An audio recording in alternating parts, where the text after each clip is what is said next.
la reducción del movimiento del motor hacia antes de las ruedas, hay una caja de velocidades y después está la parte de transmisión, igualmente lo que sería palieres, tren rodante, suspensión, la parte de accesorios, nosotros lo que es periféricos.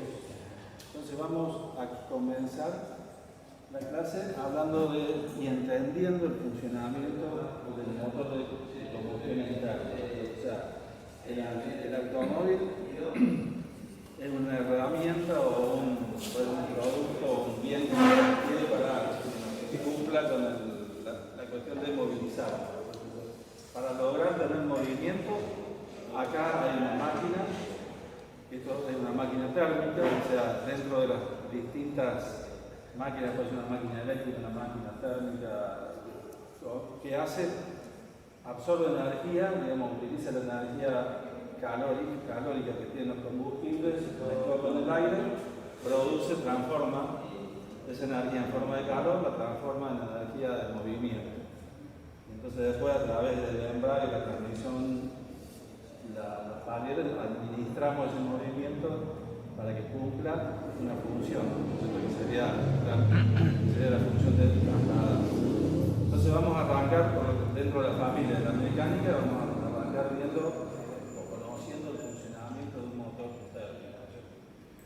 Entonces, como definición, lo que realiza el motor de combustión interna, nos vamos a concentrar hoy puntualmente en lo que es el motor de ciclo Otto, que son los que tienen encendido por chispa o por compresión. Por compresión serían los motores diésel y encendido por chispa son los motores de combustión. Y vamos a ver en qué momento esa chispa se utiliza o para qué. Entonces, dentro de los componentes que vamos a ver en el motor, nos vamos a empezar a familiarizar. Nosotros vamos a ver que tenemos, este sería, imaginémonos como un motor de un solo cilindro. ¿Sí? Vamos a empezar por lo más sencillo. Entonces, el motor tiene esta pieza, ¿alguien sabe cómo se llama? ¿Pistón? El pistón. Bueno, pregunto, porque por ahí hay gente que vende, el otro día, no me acuerdo si fuiste igual que vende delantero, o bueno, uno de ustedes me preguntó que vendía tren delantero y que había cosas que no había entendido, por eso quiero ser lo más, lo más concreto en cuanto a la definición. Nosotros lo que tenemos dentro de un motor de combustión interna es un cilindro, que sería la parte azul, y por adentro se desliza el pistón. El pistón tiene un movimiento alternativo y cambia de dirección, ¿cierto? Y tiene la función desde el momento que el pistón desciende a través de lo que sería el múltiple de admisión. Cuando la válvula de admisión se abre, se llena de aire y combustible, y luego el pistón sube, ahí comprime ese aire y combustible, se produce la explosión, y luego esa explosión, que es con un aumento enorme de temperatura y de presión, produce el trabajo que es empujar el pistón hacia abajo, y entonces a partir de que empuja el pistón hacia abajo, ahí se produce el único tiempo útil que tiene un motor de 4 tiempos, que es el tiempo de la expansión. En ese momento es cuando el motor empieza ya a girar por sí mismo.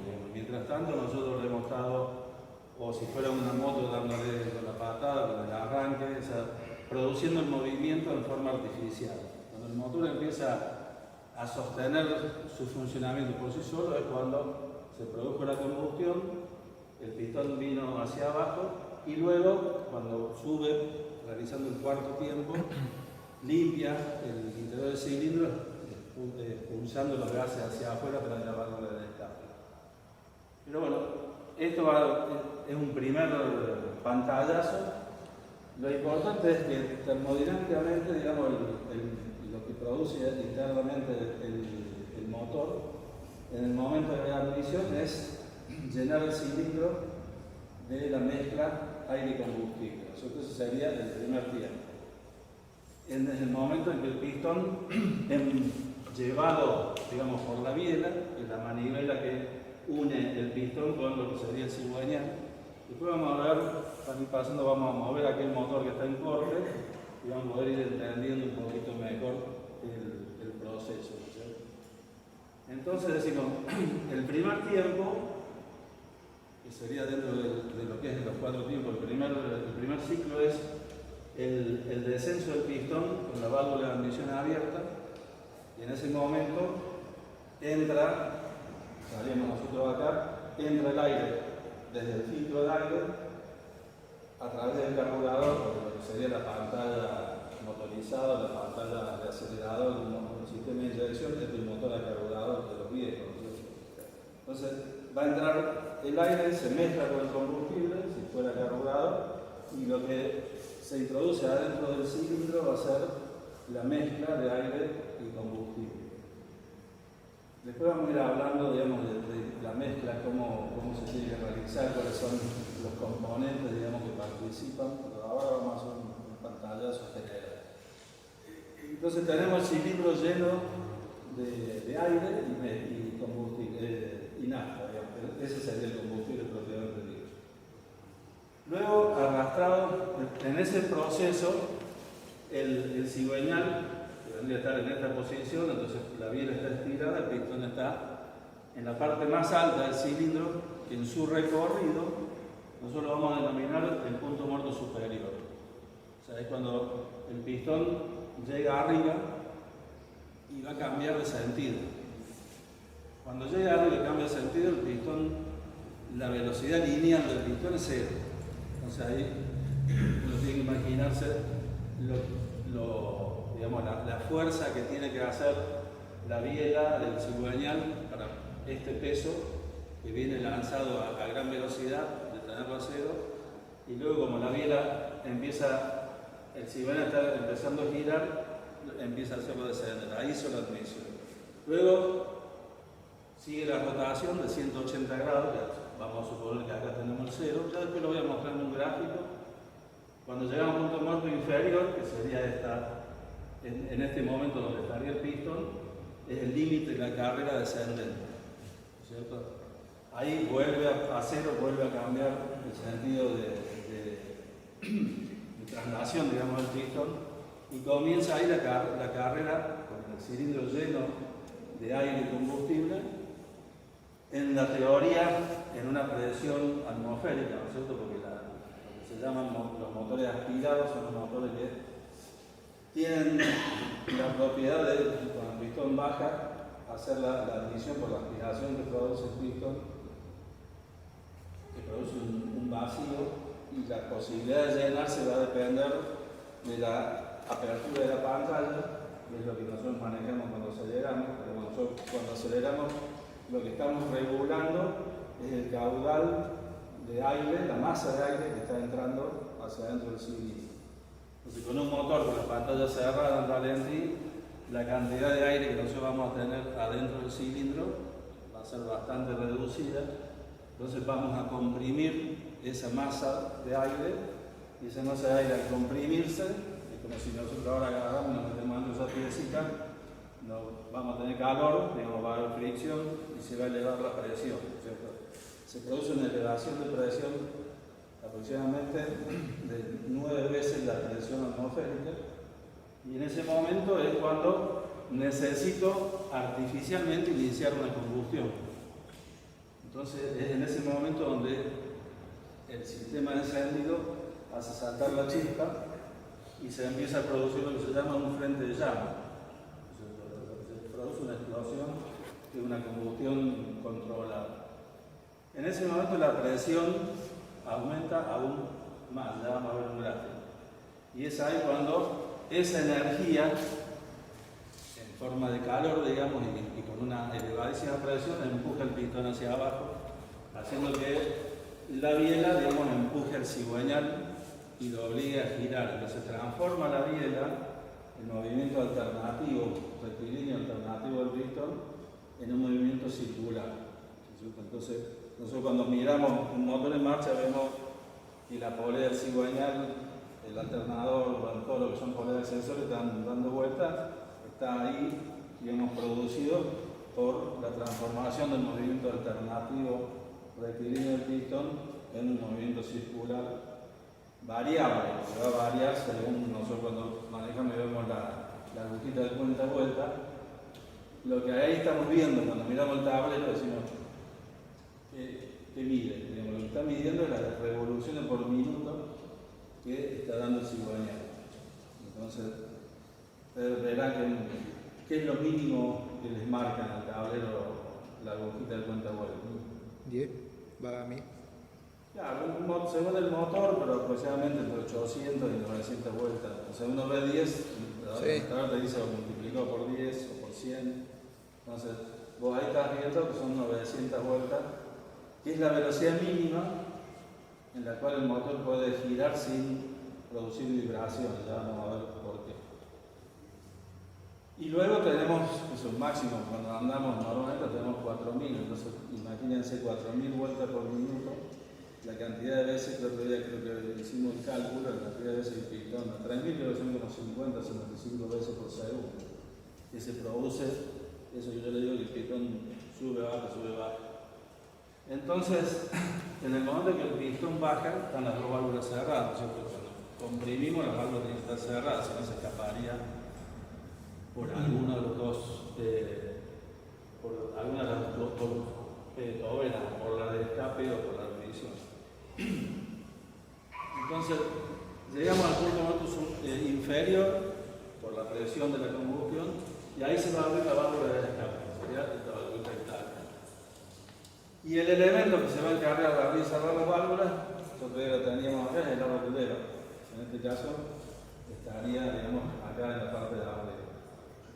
Entonces, ahí se empieza a abrir la válvula de admisión y el pistón sube y va a subir, digamos, por la inercia que va acumulando una pieza que acá falta, que sería el volante del motor. Si lo vemos acá en este motor, lo vemos acá. Se lo pongo así para que... Entonces, ese volante de motor que va puesto en la punta del cigüeñal es el que acumula la inercia que produce el tiempo de expansión, que es el tiempo de trabajo, y entonces tiene la fuerza suficiente para ayudar al cigüeñal que siga girando. Imaginemos que es un motor de un solo cilindro y que tiene que dar 2 vueltas completas para que se produzca todo el ciclo. Vamos a ir viendo. Antes te quiero mostrar algunas piezas. Nosotros tenemos el pistón, punto muerto superior, abro la válvula, bajamos el cigüeñal, imagínense que giró 180 grados. Bien.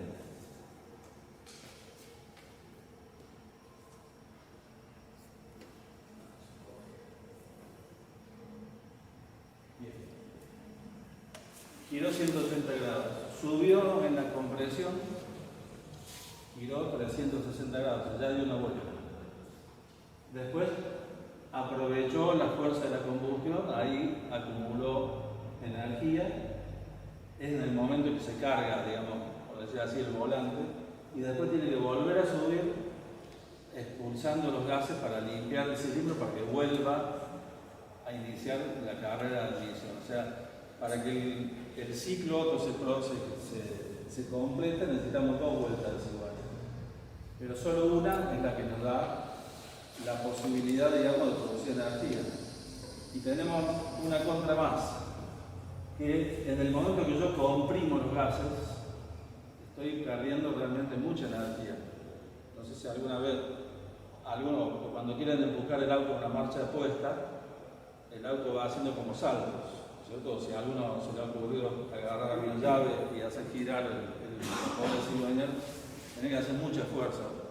Es en el momento en que tenemos las 2 válvulas cerradas y el pistón tiene que comprimir el aire. O sea, realmente es una energía que se pierde en forma importante. Es por eso que el motor necesita un determinado número de revoluciones para mantenerse en marcha en el ralentí, o sea, cuando está regulando, para no vibrar y pararse, porque la energía que acumula no es suficiente para vencer la energía que pierde. O sea, esa es la única razón por la cual hay un límite que antes nosotros dábamos con tornillitos regulando y hoy todo control electrónico, ¿no es cierto? Bueno, piezas que vamos a ir viendo a medida que pase la clase de hoy. Creo que vamos a tener 3 clases en total en la parte de motores. Ya después vamos a ir viendo el desarme como para que conozcan la forma, ¿no es cierto? Pero fundamentalmente el pistón, estas ranuras que vemos acá son las ranuras a donde van los aros del pistón.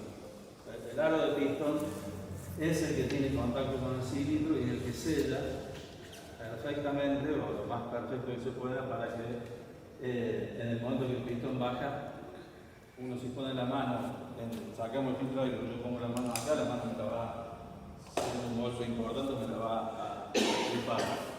Entonces, para que pueda hacer ese efecto, tiene que haber un sello perfecto. Y luego, para cuando yo comprima, que lo que yo comprimo no se me pase para abajo.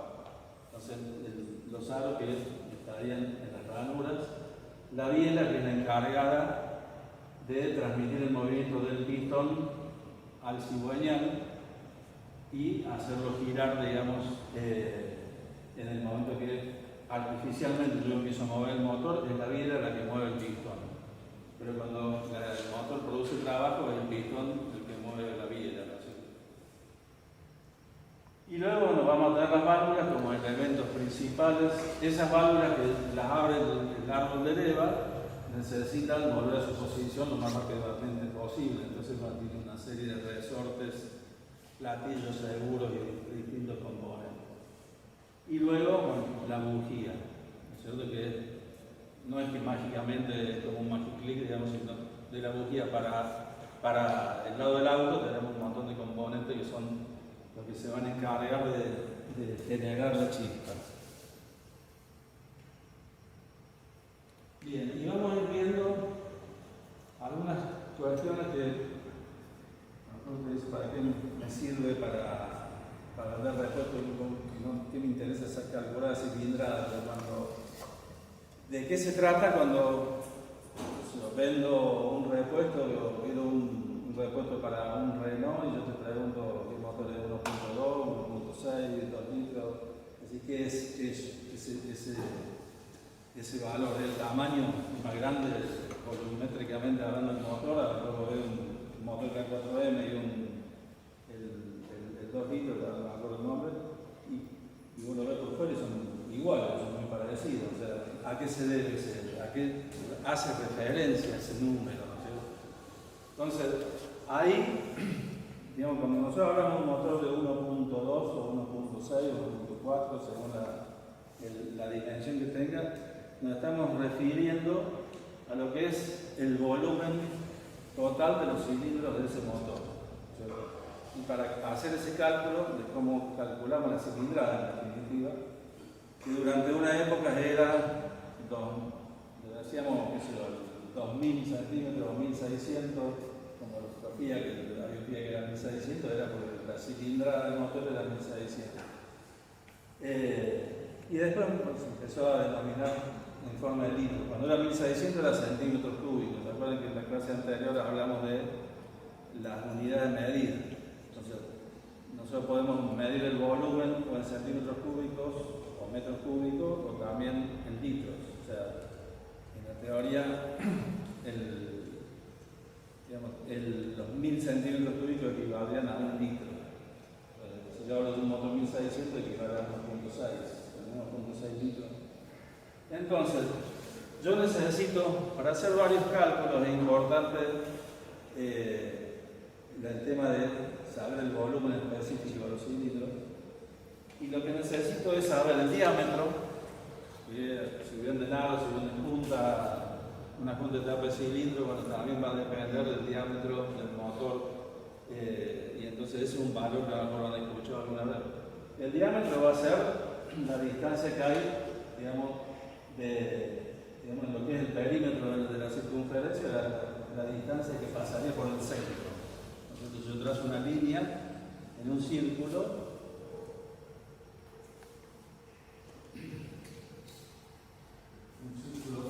un poquito más redondo que este seguramente. Si yo trazara una línea que pase por el centro, bueno, la medida que tengo acá, cuando hace contacto con la circunferencia, acá, esta distancia de acá a acá, es el diámetro. Y la mitad del diámetro es el radio. Que es, dibujaron con un compás, digamos, tengo acá el centro acá y muevo el compás, hago un círculo con esa distancia del centro sería la periferia, es el radio. Entonces, necesito calcular la superficie del cilindro. Entonces, para calcular la superficie del cilindro, yo tengo la fórmula que vendría a estar acá, que es pi por diámetro al cuadrado sobre 4. Ahí calculo la superficie del cilindro. Entonces, yo sé cuánto mide la superficie. Para calcular el volumen, y esto me va a dar, digamos, yo acá tengo, vamos a ver que lo tenemos en milímetros, y lo voy a multiplicar al cuadrado, entonces me va a quedar el resultado que me dé, porque pi es un valor 3,14.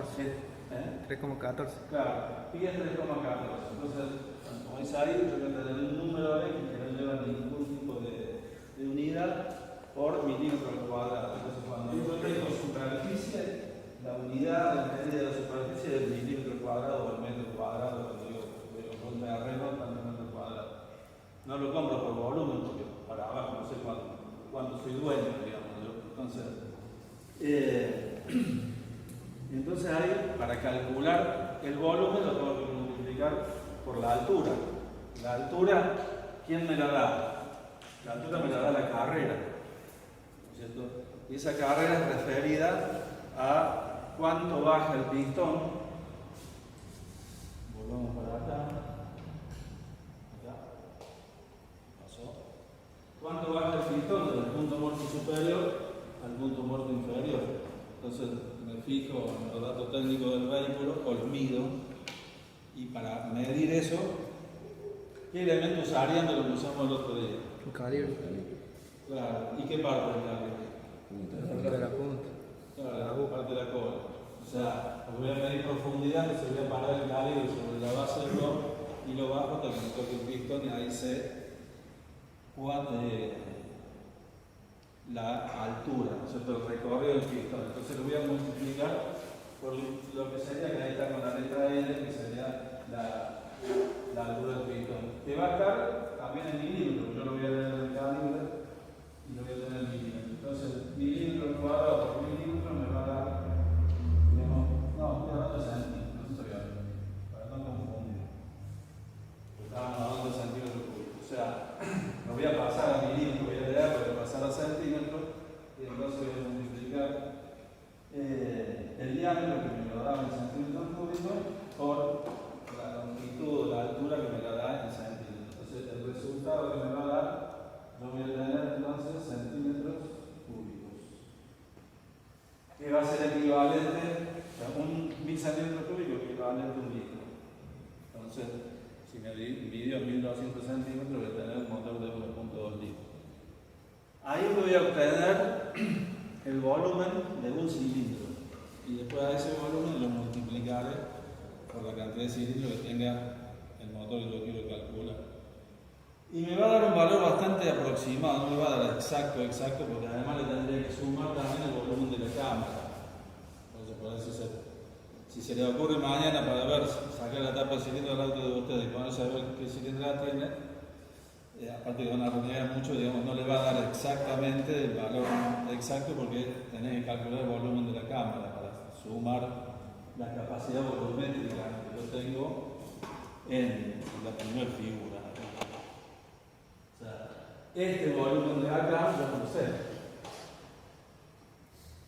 Por eso es que si llegaran a hacer esa medición, las veces que hacemos los cursos, que desarmamos los motores, que hacemos para que practiquen medición medio, bueno, si el motor es además nunca cuando vos decís el K4M es 1.6, en realidad no es 1.6, es 1590 y pico. Entonces tampoco es exacto. Pero bueno, continuamos entonces. ¿Se entendió esto hasta acá? Sí. Bien. Bueno, justamente el tema. hago el cálculo y tengo que el volumen de un cilindro me dio 500 centímetros cúbicos y tengo 4 cilindros, voy a tener 500 por 4, me va a dar 2000 y bueno, quiere decir que tengo un motor 2.6. Ahí está, la cuestión es que tenemos que agregar el volumen de la cámara. Yo el volumen de la cámara lo puedo calcular en cuanto a ver en los datos técnicos la relación de compresión. O sea, otro dato que a lo mejor escuchan por ahí cuando alguno habla de que los motores que usan pistones de baja compresión o de alta compresión, la relación de compresión es justamente la cantidad de veces que entra el volumen del cilindro en el volumen de la cámara. Entonces, si yo tengo un cilindro que tiene 500 centímetros cúbicos y leo los datos técnicos que el auto tiene en la relación de compresión del 10 a 1, está significando que el volumen del cilindro va a entrar 10 veces adentro del volumen de la cámara. Lo que quiere decir que se comprime 10 veces. Entonces podría hacer cálculo y voy a tener que, bueno, si es la décima parte, cuando tiene 50 centímetros cúbicos, tiene 500.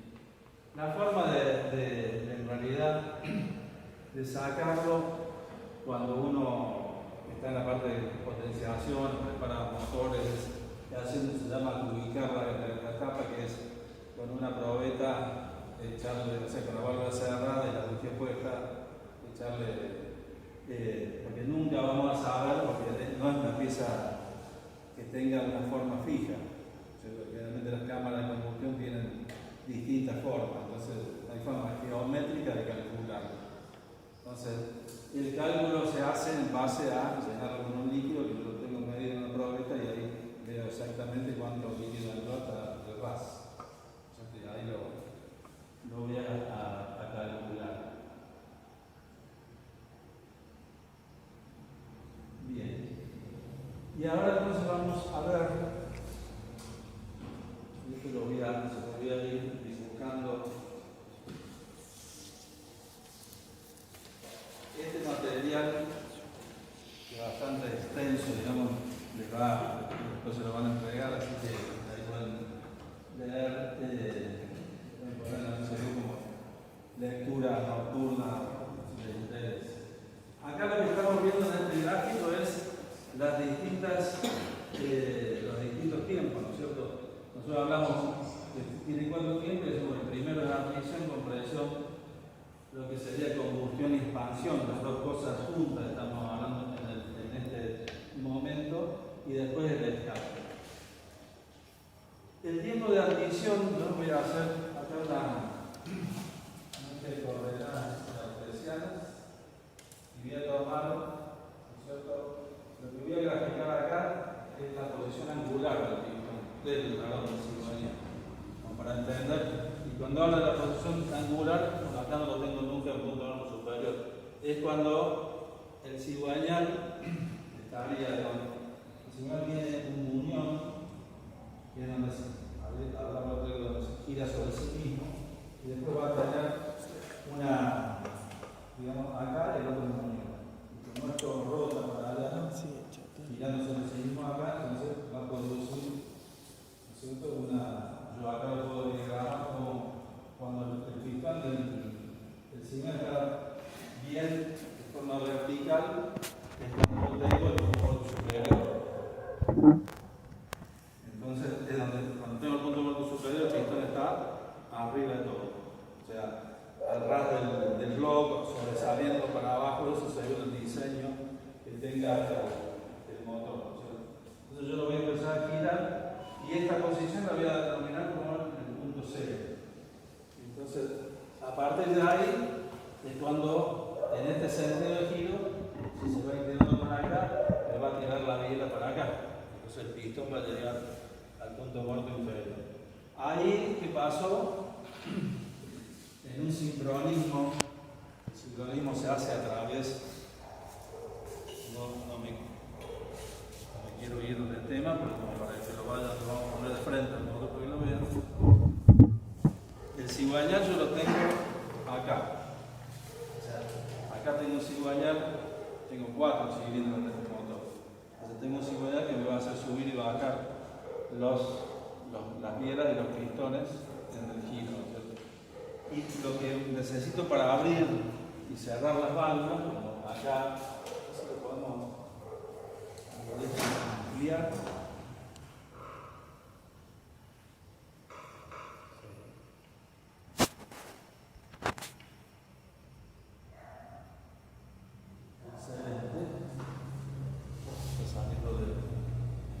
Se desalineado.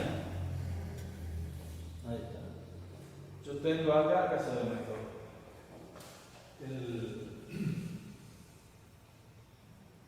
El cigüeñal está girando, va a estar girando, porque todavía no arrancó el motor, no está girando, pero estoy dando arranque. O sea, ya después vamos a ver el periférico, que es lo que yo hago con un modo de llave, escucho el ruidito, digamos, de dónde sale la máquina que hace todo eso.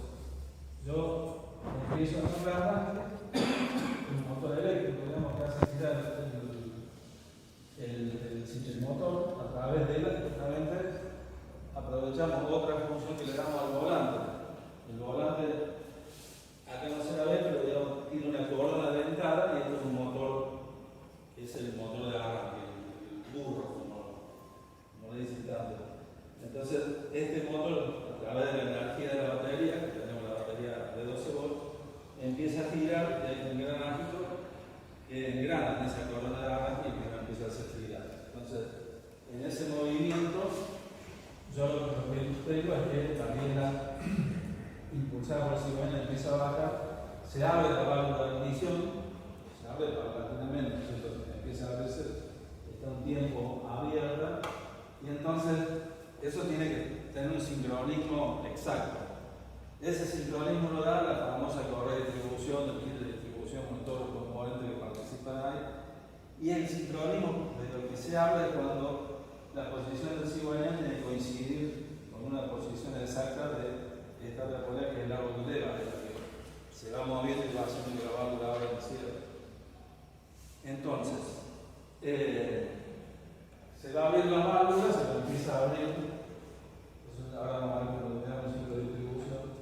Se empieza a abrir cuando el pistón empieza a bajar, cuando llega abajo, se cierra. Y entonces después empieza a subir en el ciclo de compresión. Pasó de un torno inferior hacia arriba y ahí comprimimos todos los gases hasta este punto que es el punto superior.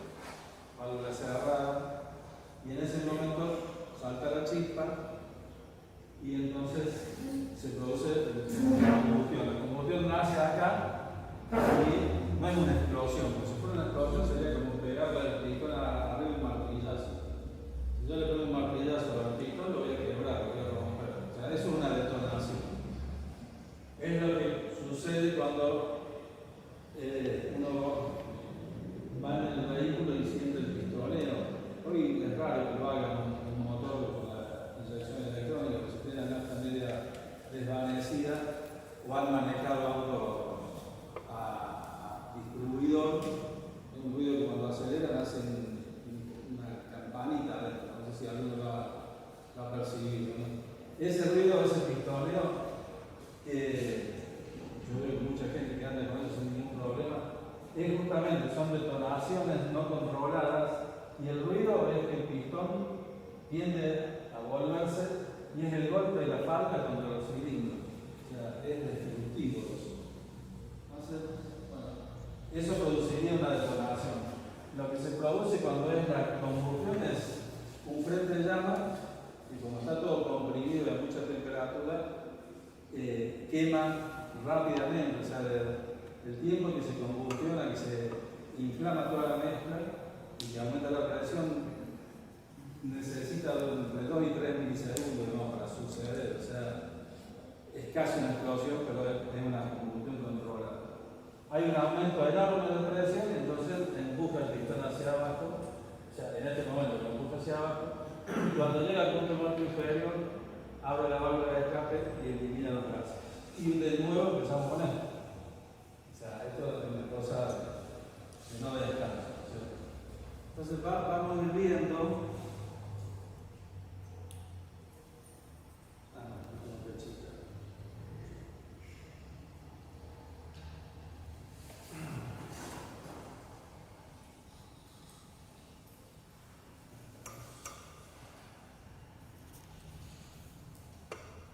qué es lo que pasa a nivel de presión adentro del cilindro.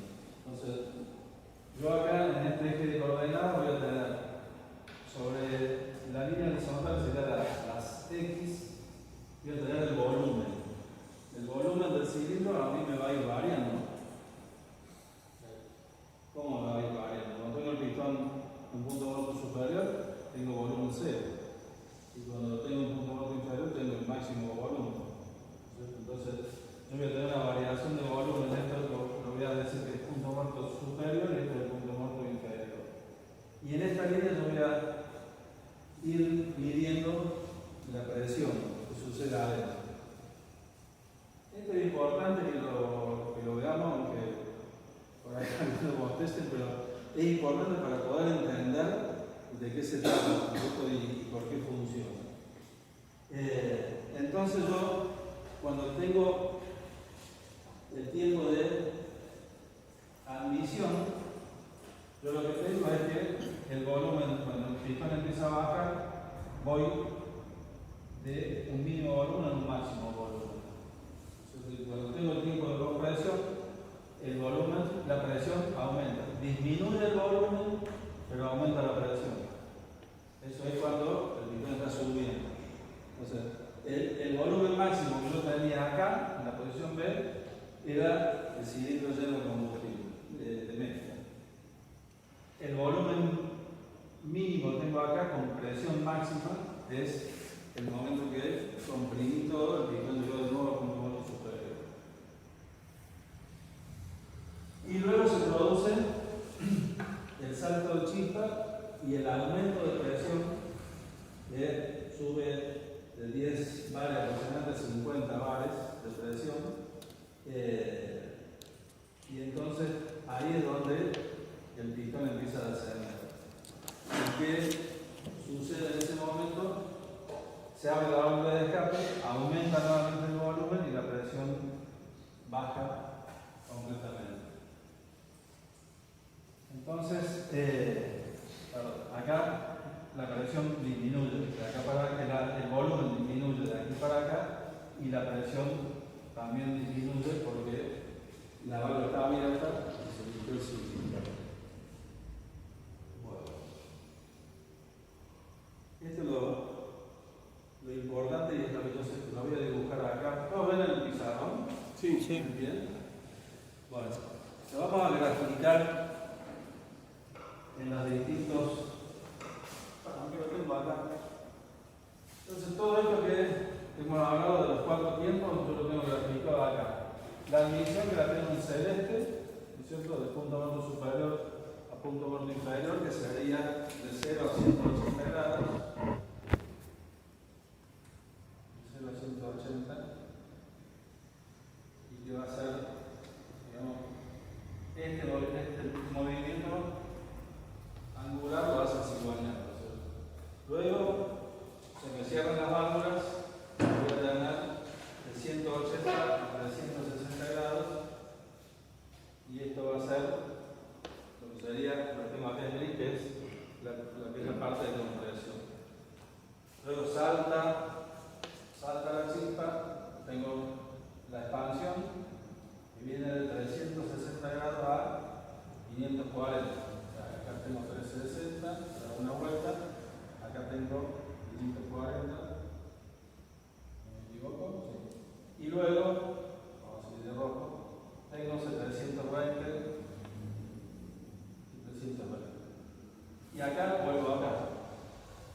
Yo empiezo nuevamente el recorrido.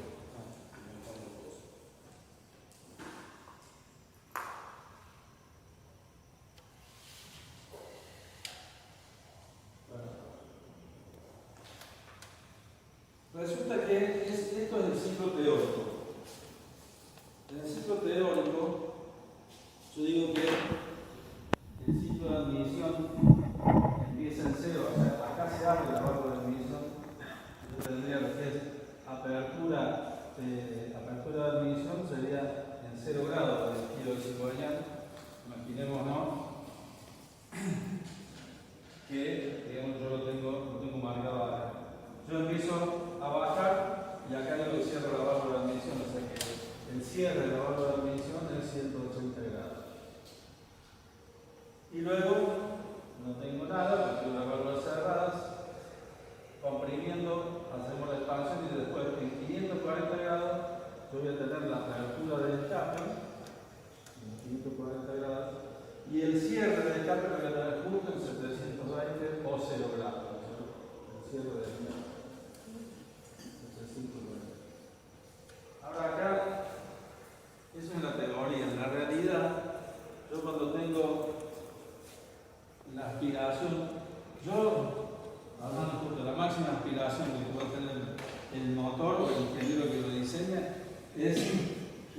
intentar tener, si yo respiro, lo máximo puedo llegar a aspirar, también yo lleno bajo el diafragma, lleno los pulmones, lo máximo que puedo tener dentro de los pulmones es una atmósfera, es la presión atmosférica, ¿cierto? 900 chicos.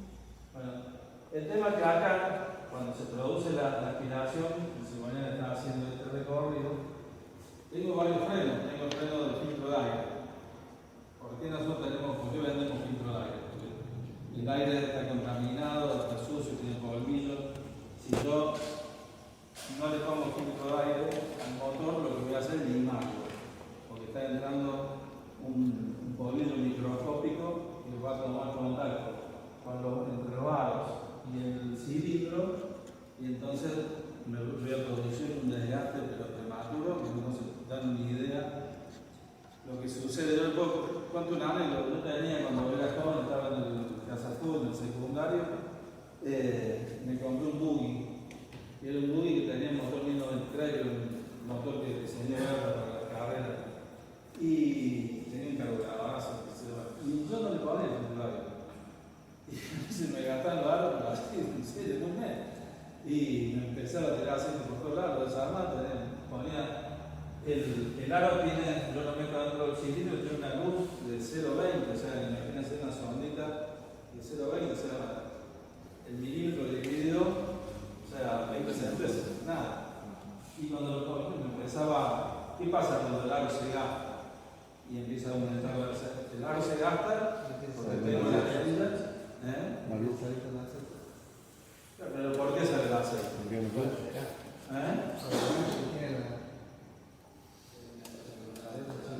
Cada vez tiene luz más grande, Claro, ¿qué sucede?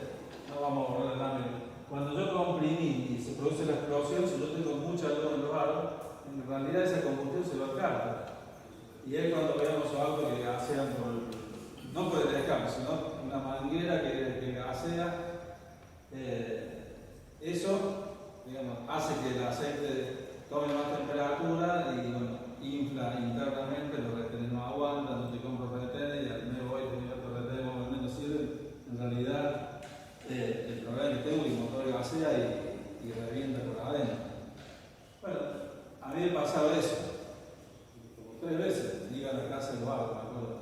Y se fijan y dice, acá tenía otro problema, que una vez me preguntó un señor si tenía filtro de aire, pero fue así en 3 meses y cambió el trabajo. Y bueno, es una lima, entonces es importante tener un filtro de calidad, pero también es importante explicarle al cliente. Nosotros como mecánicos lo sabemos, tenemos, por suerte yo lo hago, se te prende la luz del servicio y lo tenés que hacer, pero el que no lo tiene o el que tiene controlado, hay altas que se ponen las toros, por ejemplo, se ponen en emergencia. Cuando no le hiciste el cambio de aceite, se pasó, te da un tiempito, no sé si son 300 kilómetros, después se puso una emergencia y anda pero no acelera. Entonces, lo importante en eso es la calidad. Porque un filtro más barato que otro va a agarrar el peso, entonces se te da por desarmarlo y extender la cantidad de papel, bueno, más allá de la granulometría que tiene el papel y la calidad, también la superficie, digamos, porque son todo un acordeón, es por tener mayor capacidad de absorción. Entonces, bueno, el filtro de aire me hace un freno y la temperatura interna del cilindro también hace que aumente el volumen del aire y entonces también tenga menos capacidad. Entonces, en definitiva, yo en la admisión nunca en un motor voy a tener, si tengo ese ciclo, digamos, lo que se llama diagrama teórico. Si tengo diagrama teórico, yo lo que estoy dibujando acá, cuando hablo de estos ángulos, en realidad estoy hablando de en qué ángulo el árbol de leva me abre la válvula de admisión. O sea, el árbol de leva es un eje, ¿no es cierto?, que tiene tallada una leva. Entonces, cuando, digamos, acá empieza, acá tengo la cresta de la leva, este es el círculo de base y tiene un ángulo de ataque.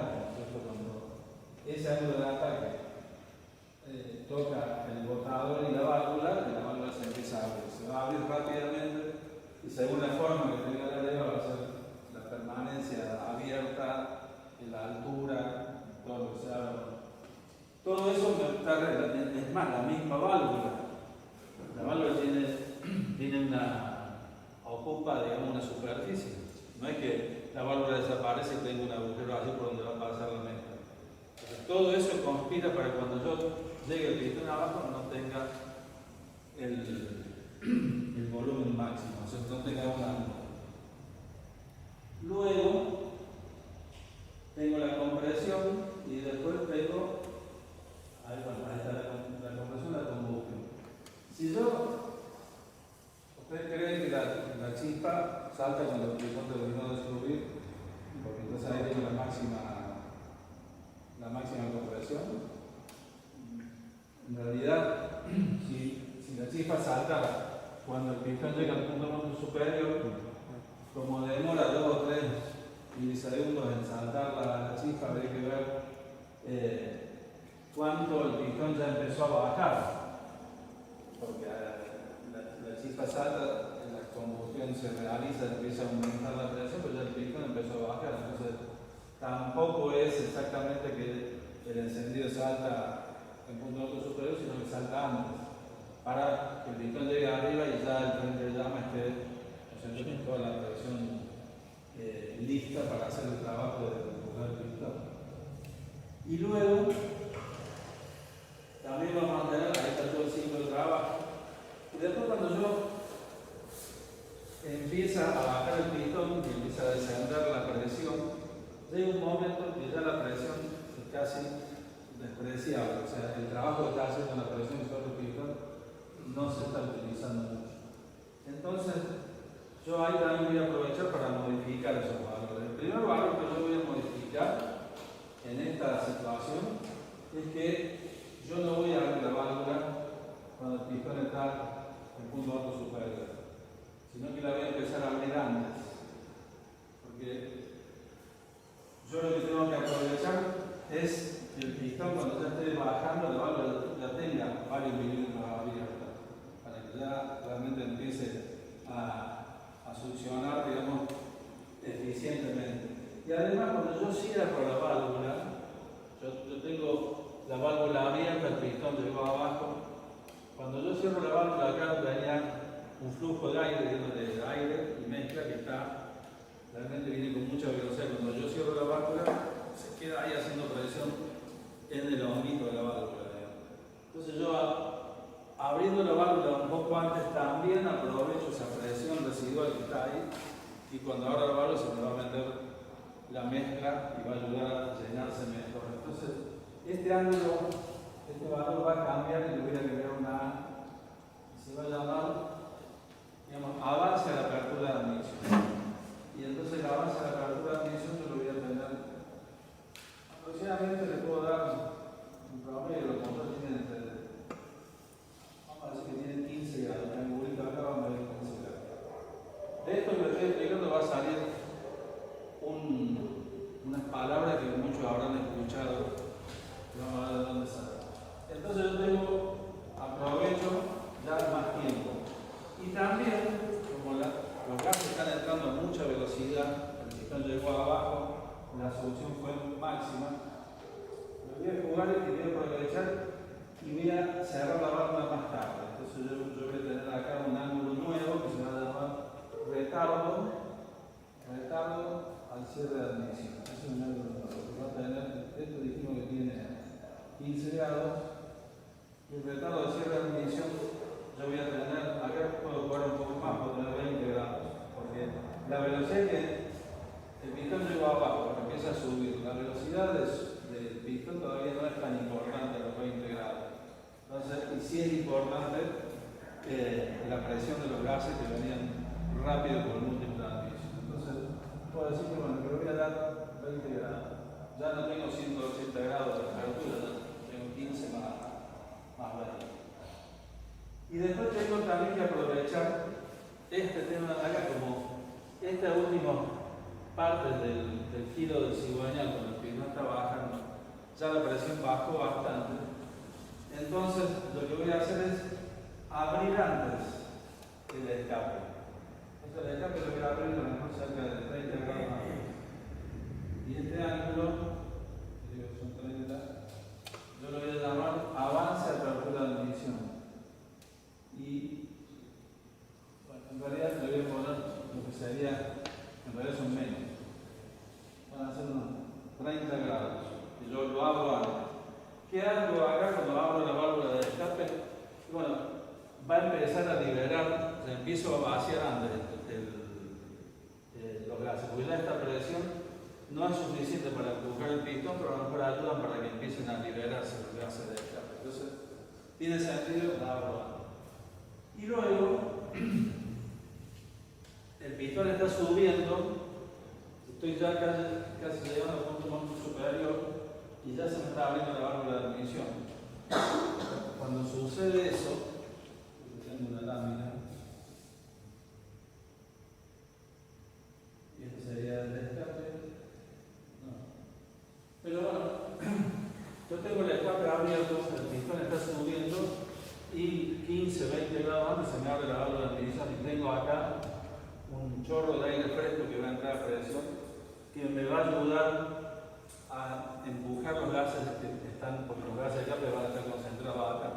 Van a entrar y, digamos, si pudiera tener un dibujo de lo que son los movimientos de gases internos, eso me va a ayudar a limpiar más aún el cilindro. Entonces, al cierre de escape, en vez de cerrarlo acá, lo voy a cerrar después. Y este ángulo que tengo acá, que pueden ser a veces 10 grados, le voy a llamar retardo de cierre de escape. Y ahí me aparece un ángulo que si yo lo sumo, sería, yo tengo el avance de la apertura de admisión y el retardo de cierre de escape. Acá tengo un ángulo que es el que hablamos cuando decimos que tenemos la válvula, tenemos cruzado el árbol de dedo. Cuando hablan de potenciar los motores, digo, hay que cruzar el árbol de dedo. Y por eso piensan, si está así, vamos a poner cruzado. En realidad, lo que se están cruzando son los ángulos donde las dos válvulas, tanto de admisión y escape, permanecen abiertas. O sea, hay una permanencia de las dos válvulas abiertas. Ese es el ángulo, digamos, sumando los 15 y los 20, y bueno, tengo un árbol de dedo que tiene 20, o en este caso serían 35 grados de cruce. O sea, ¿qué logro con eso? Aprovechar todo lo que son los movimientos de fluidos, a donde voy a tener, digamos, mejor rendimiento. Y entonces el motor ahí quizás sí llega a tener una atmósfera de presión y quizás aprovechando también los tiempos de escape, que lo tengo más tiempo abierto, pueda mejorar también la limpieza y el vaciado. Y ahí empezar a lograr motores que en la vieja época, a lo mejor un motor de 3 litros como un Falcon tenía 120 caballos y hoy tenemos motores de 1000 centímetros cúbicos que tienen, con sobrealimentación, tienen 140 caballos de fuerza. O sea, el menor tamaño, menor consumo, menor emisiones, eso, digamos, tiene muchas ventajas.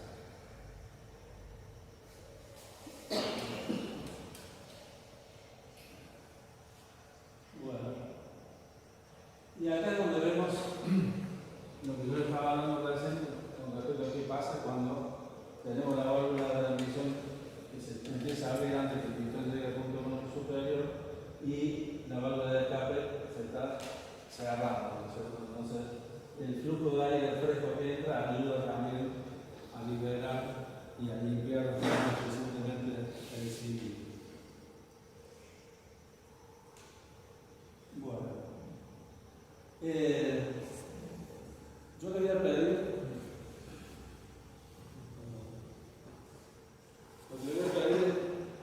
voy a poner que se acerquen a este motor para que podamos avanzar en grupo. ¿Ven ahí el corte? O sea, acá tenemos un corte completo. Este sería el cigüeñal.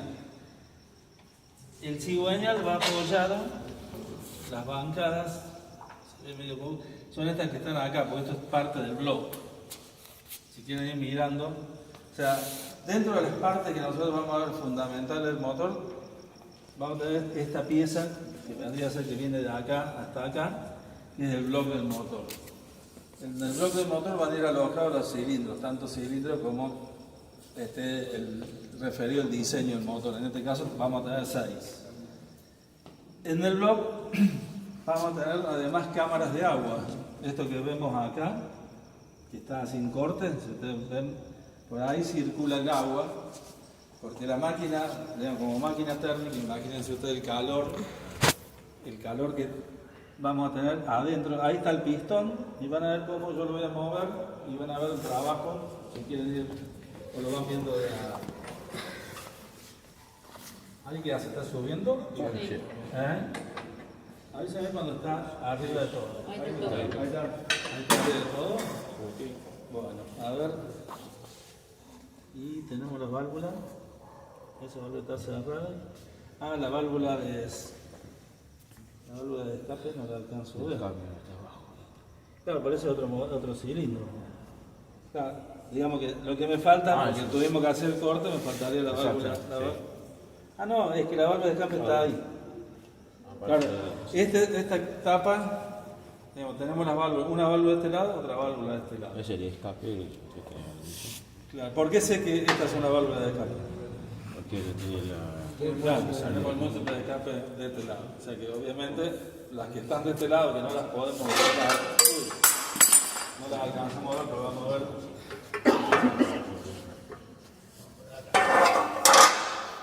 Ahí está. Acá tenemos el árbol de leva, así vamos viendo cómo se producen todos los movimientos. Este motor tiene una particularidad, yo no lo vi nunca en ningún otro motor, que tiene una sola leva para hacer trabajar las dos válvulas. En general, todos los árboles de leva, les voy a mostrar para que veamos la diferencia. Dos levas por cilindro. Estos son dos árboles de leva, motores de 4 cilindros. Este, a lo mejor alguno lo reconoce porque tiene más levas, tiene una leva de más, ahora vamos a ver qué. Este tiene, a ver si lo pongo por ahí está. Este tiene dos válvulas, o sea, para un cilindro, para otro cilindro, o sea, también tenemos 4 cilindros, ¿no es cierto? Y entonces, estos muchachos de Torino diseñaron este, que tenemos en la mano, con una sola. Le voy a dar una vuelta más para que veamos cómo es el tema de... No, justo. Tenemos el pistón punto muerto superior, ¿no es cierto? Fíjense la alzada de la leva, ¿ven lo que yo les decía? Este es el círculo de base. ¿Está justo en el punto muerto superior? Sí, quizás ya empezó a bajar. Bueno, va a empezar a bajar y fíjense que la válvula de admisión se va a empezar a abrir. Y si iluminaran acá, bueno, en realidad ya se está abriendo, porque tiene, la vamos a, ahí está. Yo estoy subiendo y de paso ahí vamos a ver si yo lo que dije es cierto. Vos, mira, mueve esto, tenerlo moviendo, déjalo en el piso, no. Voy a dejar el cuaderno arriba del bolsito ahí, para que no... Anda moviéndolo, yo voy a empezar a girar, el pistón va a empezar a subir. En algún momento se puso duro. Sí. Bueno, se puso duro porque ya empezó a atacar la leva. O sea, la leva está atacando a este que sería el balancín. Y este tiene otra particularidad, este es un motor que no tiene botador. Tiene directamente este balancín. ¿Qué hace este balancín? Y traslada el movimiento en una forma de palanca. O sea, la leva lo va a empezar a levantar y lo que va a hacer es empezar por este otro lado a bajar la válvula. ¿Entiendes? Entonces, el pistón todavía no llegó arriba y la válvula de admisión ya se está abriendo. Ahí, ¿qué tiempo está empezando? ¿Qué tiempo está comenzando? El tiempo de admisión. El tiempo de admisión, exactamente. El pistón baja, avísenme. Cuando llegue por el superior. Punto muerto inferior. Ahí va bajando. Salvador empieza a cerrar. Ahí ya llegó abajo. Sí. Ahí llegó abajo. Sí, empezó a subir. Ahí ya empezó a subir. Bueno, entonces ahí va a empezar a subir. Las dos válvulas están Cerrado. totalmente cerradas. Ahí se ve cuando llega arriba. te apunto, ¿eh? Ahí llegó, bueno. En ese momento, un elemento que acá no está, que vendría a estar acá, que es el distribuidor, digamos, ahí lo que está haciendo es, los motores viejos tenían platino, ¿no es cierto? O sea, mira vos, porque somos más o menos de la misma, del mismo DNI. o sea, hemos visto motores a platino, era un elemento que generaba, digamos, una reducción para que en la bobina se transformara en alta tensión. Cuando ustedes venden una bobina, lo que están vendiendo es un transformador. O sea, la bobina tiene un cablecito que le llegan 12 volts. O sea, y tiene otro cablecito que lo comanda ahora la computadora. Y adentro de la bobina tiene dos bobinados que están completamente aislados uno de otro, arrollados en un núcleo de hierro, digamos, un bobinado de pocas espiras y un bobinado de muchas vueltas. Entonces, por el circuito... ¿Cómo? Un bobinado de poca vuelta y otro de muchas vueltas. El bobinado pocas vueltas va a ir conectado al borne positivo de la bobina. Y entonces está ahí la corriente, que no sabe para dónde circular, o en realidad esta masa sí sabe para dónde circular, y entonces circula por el bobinado primario y se vuelve a masa, ¿no es cierto? La corriente, que ya vamos a ver cuando hablemos de electricidad, la corriente eléctrica es un flujo de electrones, o sea, lo que pasa por un conductor son átomos que liberan electrones uno al otro, uno al otro, uno al otro, y se transportan los electrones y eso lleva la energía eléctrica. Entonces, por el bobinado primero está circulando 12 volts.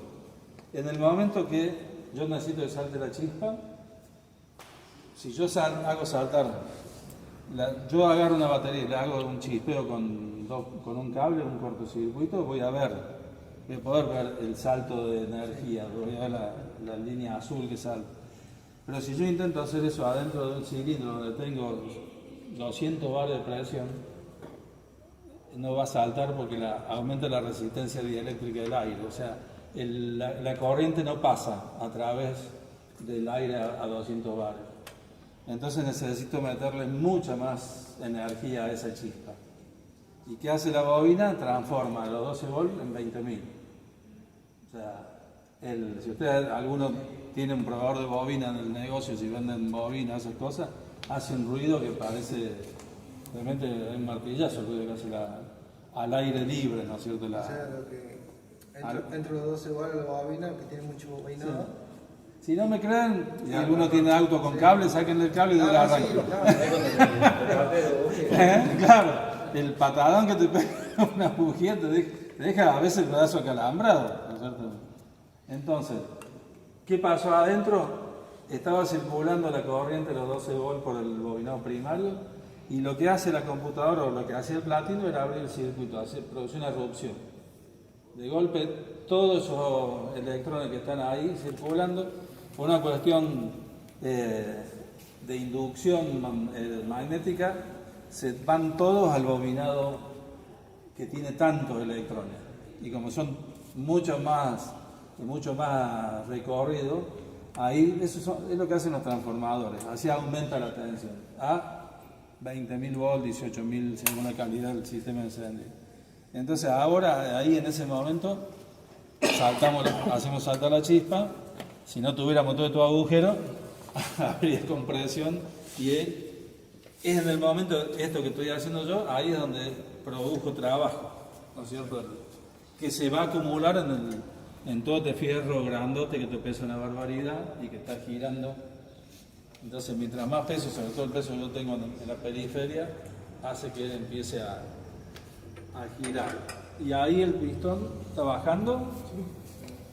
Bueno, ahora mueve este. Y en algún momento se pondrá. Sí, se pondrá duro. Ahí empezó a abrir la válvula de admisión. El pistón sigue bajando. Sí. Bien. Entonces ahí empezamos a tener el ciclo, digamos, el tiempo del escape. Ahí estamos limpiando. Ahí está subiendo. Y bueno, y con la otra mano andamos moviendo eso. Ahí está subiendo. seguimos limpiando. Y ahí el pistón se llegó a punto alto superior, se empieza de nuevo a abrir la válvula de admisión y empieza de nuevo el ciclo. O sea, ahí terminó, recién ahí el motor tuvo un tiempo. Ocurre acá que yo di 2 vueltas, ¿no es cierto? En esas 2 vueltas este cilindro hizo todo el trabajo. Ahora, la magia de esto es que en esas 2 vueltas, cuando tengo tantos cilindros, todos los cilindros han explotado. ¿Cierto? Eso es lo importante que sucede. O sea, por eso los motores, a medida que son más, que tienen más cilindros, sobre todo el más, digamos, el motor más perfecto es el de que tiene 5 cilindros, porque va a tener 5 planos. No, ahora vamos a ver que no explotan todas a la vez. O sea, esa es la... Vamos a ir viendo que en las 2 vueltas tienen que explotar todos los cilindros, o vamos a ver que se abren y se cierran todas las válvulas de escape de admisión. Y hay un orden de encendido. O sea, si yo tuviera la posibilidad de no tener la tapa de cilindro, yo voy a ver que suben y bajan de a pares. O sea, en un motor 2 cilindros, yo tengo en las 2 vueltas nada más que 2 explosiones. Se voy a tener una explosión cada 360 grados. Entonces, el motor va a necesitar un volante más grande para que, con tanto tiempo que no está produciendo combustión, se quede en marcha. A medida que más grande es el número de cilindros del motor, más chico en relación de peso es el volante. Los motores de 6 cilindros tienen un volante mucho más finito. Y si alguna vez uno vio un Citroën, tiene un volante grueso así y pesa mucho más que un R12, un Fiat. Entonces, y para eso tiene que haber un orden, lo que se llama orden de encendido. ¿Cierto? Cuando en la época de las tapas de distribuidor, alguna vez alguno vendió una tapa de distribuidor, ¿saben de qué se trata? Vale. Tengo que la conocida. ¿Ah? ¿En dónde trabajas? En autoclave. El otro día acá se presenta. Bueno, la tapa del distribuidor tiene o 5 enchufes o 4 si tuviera la bobina adentro, como algunos japoneses, o puede tener 6, según la cantidad de cilindros, 6 o serían 7 con la del medio. Tiene un cable al centro y después distribuye, ¿no es cierto?, el encendido, que bueno, eso no viene el caso ahora. Y eso hay un orden de encendido que normalmente, ya lo vamos a ver ahí en la pantalla si llegamos, el 4 cilindros, casi todos los motores 4 cilindros, el orden de encendido es 1, 3, 4, 2. Menos algunos motores Ford, como el motor del Fiesta, el primero Fiesta, el motor de Endura, que será 1, 4, 1, 2, 4, 3. Y el Ford era así, 1, 2, 4, 3. También, antes del buggy tuve un Ford, nunca lo pude hacer andar en 4 cilindros. Porque a mí en el colegio me habían enseñado que el orden de encendido de un 4 cilindros es 1, 3, 4, 2. Yo ponía los cables 1, 3, 4, 2 y andaba en 2 cilindros. Y era porque tenía 1, 2, 4 y 3. O sea, el 2 y el 3 nunca explotaron, estaban cambiados. Es fundamental que ese dato lo tengamos, porque si tenemos que cambiar los cables de bujía y los sacamos así como si fueran en cualquier hora, los Fiat todavía siguen trayendo, los motores Fiat siguen trayendo cables de bujía. Nada más que, o los Ford, hasta el Ford Sigma todavía tiene cable de bujía. Lo que pasa es que tiene ya bobinas fijas, porque tiene encendido, digamos, o sea, encendido que lo comanda la computadora. Entonces, si yo saco los 4 cables de la bujía del Sigma y lo pongo donde se me ocurre, porque no me fijé, bueno, el motor no va a arrancar, a no ser que tuve la suerte de ponerlo. Eso tiene un orden de encendido, o sea, es 1, 3, 4, 2, pero si a ustedes le sacaron los cables y no saben cómo ponerlo, y a los motores modernos de hoy no le podemos sacar la tapa de válvula como esta. Para sacar la tapa de válvula del Sigma tenés que desarmar unas cuantas cosas, por decir un motor.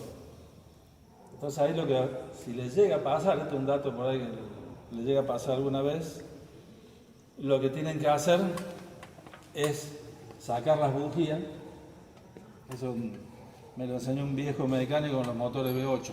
Los V8 son, lo vamos a ver, son distintas formas, digamos. Antes eran todos en línea. El motor 6 cilindros había hasta unos Buick de 8 cilindros. O sea, la trompa medía 2 cuadras. Tenía que tomarte un taxi para ir de un cilindro al otro. Después, digamos, para empezar a cortar el vano motor y darle más espacio al habitáculo del vehículo, lo que se hizo, bueno, empezar a diseñar motores más cómodos. El V8 son 8 cilindros, pero en V, entonces un motor corto. Y tiene un orden de encendido que ninguno de los 3 fabricantes principales del mundo en motores, que fueron Ford, General Motors y Dodge, digamos, que son los 3 motores que acá conocemos, ninguno de los 3 tenía el mismo orden de encendido. Entonces, y ahí tampoco tenés claro cuál es el cilindro 1 y cuál es el 4. Porque acá el cilindro 1 es el primero que está acá. En un V8 es el de este lado o el de este lado. Y ninguno de los 3 fabricantes los cuenta igual. O sea, uno dice, siempre, si vos te parás arriba del motor, vas a ver que hay un cilindro más adelante que el otro. Bueno, ese es el 1, el que está más cerca de la bomba de agua. Pero Ford, por ejemplo, los contaba 1, 2, 3, 4, 5, 6, 7, 8. Chevrolet creo que era 1, 2, 3, 4, 5, 6, 7, 8. Y creo que Dodge era 1, 2, 3, 4, 6. O sea, imposible. Entonces, ¿qué haces? Sacás las 8 bujías, o sacás las 4, si es un 4 cilindros, lo más normal, y le tratan de poner algún corchito. O sea, Vais saltando. claro, y lo empezamos a ver. Y entonces, bueno, habría que tratar de que ojalá te salte primero el 1, porque si no, después vas a tener que ir haciendo la composición, porque para el caso es lo mismo. Puedes decir, empezamos a ver, pum, saltó primero el 3, es 1, 3, 4, 2. Y después te saltó el 4, bueno, ya ahí sabes, las bobinas tienen números. Entonces ya sabes que el que dice 3 va a ir al 3, el que dice 2 va. Y entonces, así es la forma, ir viendo cómo saltan. ¿Por qué saltan los corchitos? Por la compresión. Claro, porque cada uno llegó a la compresión. Y ahora uno que tenga ganas de mover de mover el coso. Así vemos, vamos a ver, o sea, y acá hay otra cosa que es importante. Yo les decía que los motores, en todos los motores, sea 4 cilindros, 6 cilindros, los pistones suben y bajan de a pares. Entonces, en un 4 cilindros, suben y bajan los externos, digamos, el 1 y el 4, y juntos suben y bajan el 2 y el 3. Entonces, ahí es donde vienen los cilindros que suben y bajan juntos, son opuestos. O sea, cuando yo tengo este que terminó de hacer el escape, está en lo que se llama balanceo. ¿Por qué se llama balanceo? Porque las válvulas están, una se cierra, la otra se abre. ¿No es cierto? Ese es el balanceo. Cuando un cilindro está en balanceo, el opuesto, en los 6 cilindros, suben y bajan el 1 y el 6 juntos. El 2 y el 4, no, el 2 y el 5 y el 3 y el 4. O sea, suben y bajan juntos. Entonces yo tengo un orden encendido que es 1, 5, 3, 6, 2, 4. Ya vamos a ver qué sucede. ¿No es igual también para la 4 cilindros también? En la 4 cilindros lo tengamos acá, suben y bajan el 1 y el 4 y suben y bajan el 2 y el 3. Si quiero calibrar una válvula, tiene que... Es igual en el sentido ese. Yo Okay. pongo, mira, esto lo vamos a ver acá.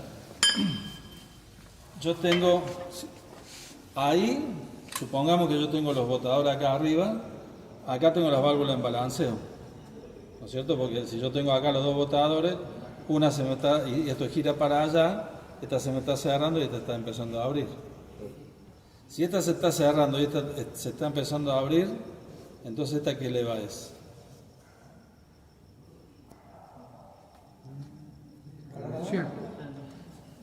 Esta válvula se está cerrando y esta se está empezando a abrir. O sea, estoy en punto muerto superior. Cuando la válvula... Empezando la emisión. Claro, o sea que si esta se está cerrando es escape Claro. y esta es admisión. Está abriendo la emisión. Si ustedes ven dónde están las válvulas de estas están para abajo. Sí. O sea que este está en compresión. Entonces, lo que vos preguntás, cuando yo quiero, nos estamos adelantando. Ok. Pero no está bien, porque si preguntáis hay que contestar. Así, cuando yo regulo, ¿se acuerdan que el otro día hablamos de lo que es medir y lo que es calibrar? Cuando yo voy a calibrar la luz de válvula, lo voy a hacer a través de regular la luz justamente entre el botador y el círculo de base, que en el momento para que haya dilatación, para que no quede apretándose la válvula y no se quede abierta, como será acá. Pero que acá este juego es necesario porque cuando el motor calienta, todo esto se va a dilatar y esta luz no va a desaparecer, pero va a disminuir. Tiene que ser la luz justa como para que no haga ruido, no golpee, porque ese golpe me produce un desgaste. Y también para que haya una película de aceite lubricante para que no se gaste. Porque imagínense la cantidad de daño que tiene este motor y esto está impecable. Y eso que estos motores tenían problemas ahí. Maestro, Entonces, mago. Maestro, mago. Sí, entonces, lo que vos preguntabas, yo tengo estas válvulas en balanceo, estas son las que yo voy a regular, es el opuesto. En el 6 cilindros lo mismo, yo tengo esta válvula en balanceo, ¿ven dónde está esta? Están allá abajo, o sea que tengo el círculo de base bien. Entonces vamos a ir viendo el orden de encendido. Si esta está en balanceo, acá saltó este pistón, lo tengo arriba, que acá no se ve. Y tengo la bujía puesta, porque si no sacamos la bujía. O para ver que yo no miento, vamos a sacar esta bujía y vamos a meter un destornillador y van a poder palpar. No es el tubo exacto, pero no veo que tengamos acá tubo de bujía. ¿Sale con ese?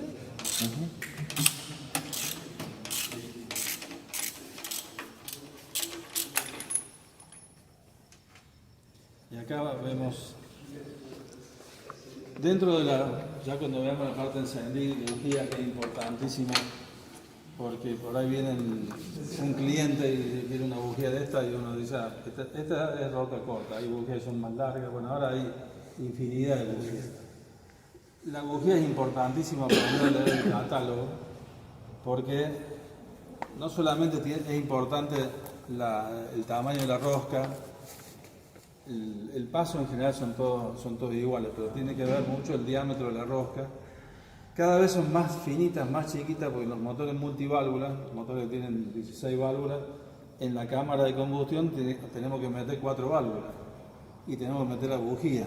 Entonces la bujía tiene que ser sí o sí de una rosca mucho más finita. En el diseño cada vez hay menos espacio. Tremendo bujión, si yo les mostrara la bujía de un Forá, era una bujía pero gorda así, total, sobraba el lugar por todos lados. Aparte los fierros eran gratis, se veía en esa época, pesaban una barbaridad. Entonces, vamos a meter un destornillador.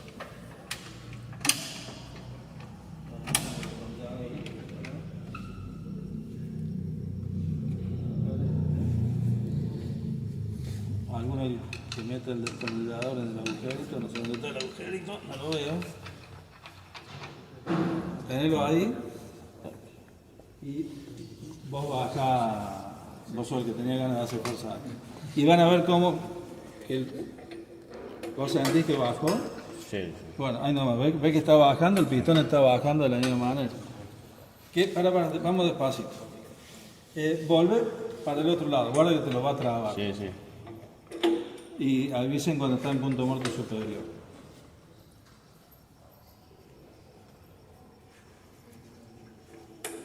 ¿Está en punto muerto superior? Eso no. ¿Sí? Sí. ¿Ahí está? Sí. Ahí está en punto muerto Está. superior. Bueno, Ahí está. lo que necesito ahora entonces es que no cambies, que esto no lo cambiemos de posición. ¿Es para qué? Vamos a hacer de cuenta, esto está medio inclinado, porque vamos a hacer de cuenta que acá está el 0 grado que habíamos marcado ahí. Y vamos a empezar, hagamos este cálculo, ¿no? Antes que lo empiecen a mover. ¿Está justo? O no, o le falta. No, le falta subir. Falta. A ver, móvelo para alguno de los dos lados. Subir un poquito. Ah, le falta. Dale más. Más. Ahí está el punto superior. Ahora sí traté de ponerlo más arriba posible. Dijimos que necesitamos 2 vueltas de cigüeñal para que completemos el ciclo, ¿no es cierto? Son 720 grados. Si en 720 grados yo tengo que tener la explosión de los 6 cilindros, quiere decir que voy a tener que dividir 720 dividido 6, ¿no es cierto? Son 120. O sea que lo que quiere decir que yo tengo una explosión cada 120 grados. En un 4 cilindros dividamos 720 dividido 4. Me da 180. O sea que en un 4 cilindros tengo una explosión cada 180 grados, en un 6 cilindros cada 120 grados. O sea, eso significa que cada 120 grados de giro yo acumulo energía. Por eso, un motor 6 cilindros regula a 550 vueltas y un motor 4 cilindros regula a 850. Porque es mucho más parejo. ¿Cierto? Entonces, lo importante es que veamos, calcular 120 grados y qué va a pasar. Vamos a contar los balanceos para saber cuál es el cilindro que va a explotar. Acá explotó el 1, porque lo tengo en balanceo el 6. Los dos están arriba. Este acaba de hacer el escape y este acaba de saltar la chispa. El encendido es 1, 5, ¿no es cierto? 1, 5. Y yo digo que los cilindros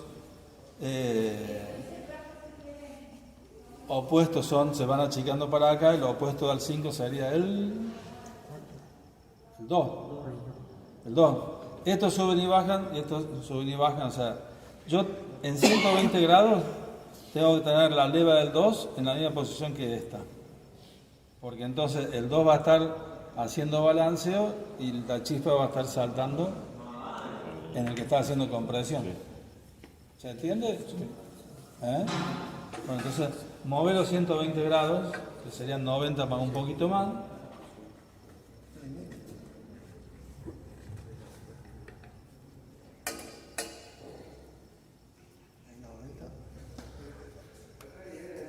Un poquito más. Y ahí tengo la leva en ese mismo lugar. Si yo sacara la bujía del 5, verificaría que el pistón está arriba. Sí, está bien. Ah, ¿lo están viendo acá? Claro, ahí está. Ah, perfecto. Bueno, entonces en 120 grados yo tuve la explosión del 1, que fue en 0, y la explosión del 5. Bueno, ahora podemos ponerlo de nuevo arriba para contar otros 120 grados. ¿Cómo va el brazo? No, porque te vas a exigir demasiado por hacer otra cosa. Tenía que pasar por abajo y subir. No, ya. Ahora contamos otros 90 grados, otros 120.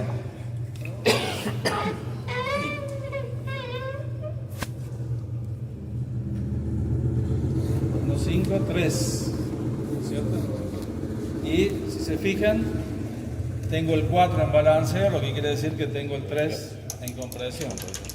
Entonces hasta ahora 120 más 120, 240, todavía ni siquiera dimos una vuelta y ya saltaron 3 cilindros.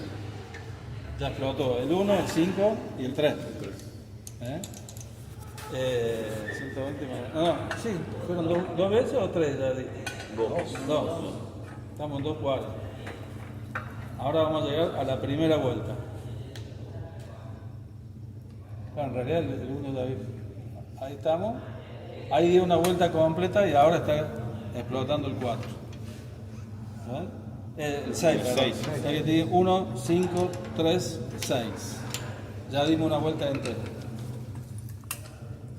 Terminemos, que son 360 grados más. No, aquí hay una cosa que eso, hace fuerza de esa forma, que la palanca te sale. Profe, lo tiene para. ¿Qué pasó?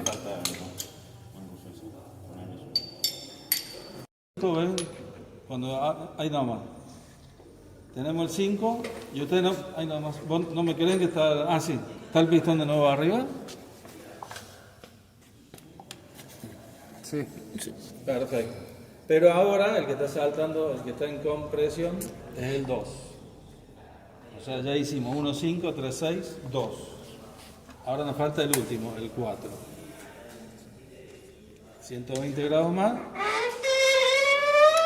Ahí nomás es el 3 y es el 4 entonces el que explotó. Si hiciéramos para completar la vuelta, explotaría el 1.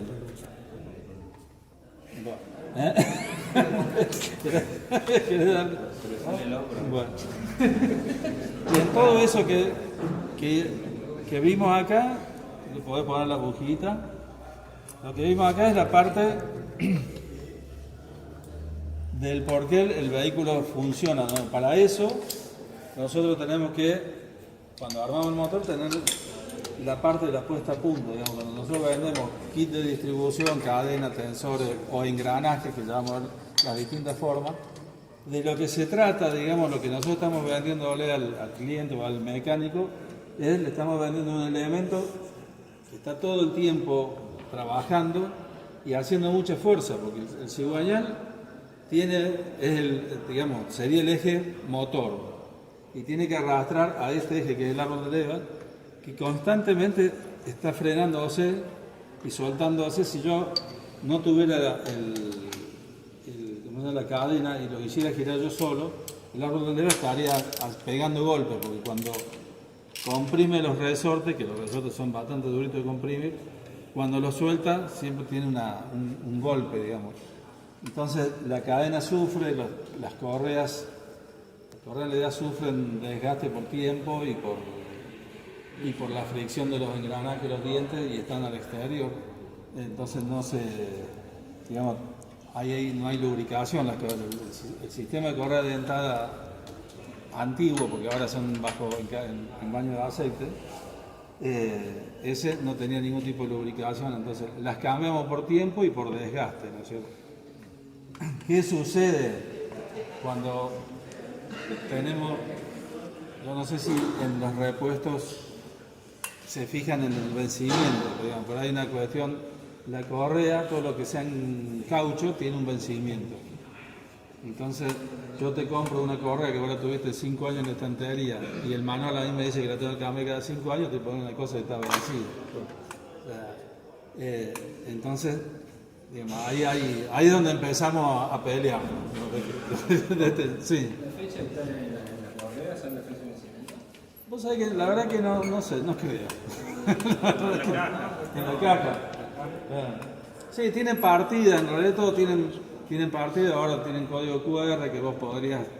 Nosotros lo que pasa es que tenemos stock de correas un montón. Y el otro día debatí eso y me mencioné que debe estar revencida, le seguimos ganando. Claro, vos vas al ITB, el ITB hoy se fija en la fecha de tus cubiertas y si tienen 6, 7 años te dicen no te apruebo el ITB porque el correo está vencido. Entonces, en la correa pasa exactamente lo mismo. Entonces, por ahí a veces ves el Mercado Libre ofertas, bueno, que son unos competidores importantes de ustedes. Mercado Libre a veces nos pasa con clientes, dice, mirá, no, yo lo compro, te pregunto a vos, ¿cuánto sale la correa de qué sé yo, algún Chrysler que todavía haya traído correa? Y bueno, el motor de la, ¿cómo se llama? De la Jeep más chica es el de Torque, de Fiat, bueno, en realidad es de Chrysler porque usa Fiat también, ese todavía tiene correa. Claro, te compro, digamos, y dice, no, claro, porque trae el motor, la evolución del K4M, el diseño Nissan que es cadenero. Desgraciadamente le pusieron cadena y no se rompe, esa anda bien. Yo digo desgraciadamente por nosotros, bueno, y ustedes no van a repuesto. El Rally 1.8 trae cadena de distribución, del 2.0 que es de Toro, y ese trae correa. Claro. Ah, pero el 1.8 ahora. Es con cadena. Claro, no, sí, cadena. Sí, tenía. Sí. Todos cadenas, solamente Claro. correa en 2.0 y ese, el mismo de Toro. Exactamente. Y después algunos, Ford le está poniendo el motorcito ese 3 cilindros, la correa en baño de aceite, Pero Sí, por por suerte. también en lo que es la Polivet, ¿no? Que es lo que más se vende. Claro. La Polivet también tiene vencimiento. Sí, sí, sí. Y esas son donde a veces están guardadas bastante tiempo y... Sí, el tema es decir, yo tengo una correa de accesorio como esta, semicorta. En general la mayoría de los motores, bueno, hay algunos motores que la bomba de agua la tienen afuera y la maneja la correa de accesorio. Pero bueno, de última se corta y vas a ver que la temperatura se sube, el auto si tiene el límite se para, pero si se corta la cadena o la correa de distribución, lo que va a suceder es que el árbol de gas se va a parar en el acto. Se pierde la sincronización. Se va a parar en el acto porque perdió el arrastre de la cadena de la correa.